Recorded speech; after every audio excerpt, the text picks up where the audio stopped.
He was a shadow, a whisper, a perfect copy. They called him Two, but his real name was Bryce. At least it should have been. He existed for one reason: to watch the other Bryce, to learn his secrets. Every day, Two moved through Bryce's life like a ghost. He sat behind him in class. He ate lunch at the next table. He even rode the same bus, always careful to remain unseen. His heart hammered in his chest. One wrong move, one flicker of recognition, and everything would shatter. It was hardest at the park. Bryce loved to play basketball there. Two watched from the trees, memorizing his every move, every laugh, every word. He yearned to join him, to feel the sun on his face and the wind in his hair. But Two was a prisoner of his purpose. Two studied Bryce with the intensity of a scientist dissecting a specimen. He copied his walk, his slouch, the way he tousled his hair.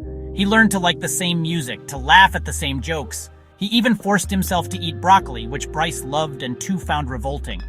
At night, alone in his sterile room, the mask would slip. Who was he? Was he just a collection of borrowed gestures and stolen smiles? Despair threatened to drown him. He was a mirror, reflecting someone else's life, never truly existing. One day, Two found a notebook tucked under Bryce's desk. He opened it, his heart pounding. Inside were Bryce's deepest thoughts, his dreams, his fears. This was it, the key to his mission.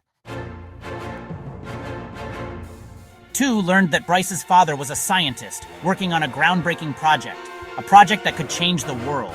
And Two, a perfect genetic copy of Bryce, was the key to unlocking his father's research. He was a spy, a pawn in a game he didn't understand. The people who created him wanted to steal Bryce's father's work, using Two's uncanny resemblance to get close to him. The weight of their expectations pressed down on him. He was trapped. The thought of betraying Bryce, the boy he'd come to admire, filled him with a sickening dread. But what choice did he have? He owed his creators everything, didn't he? The line between right and wrong blurred.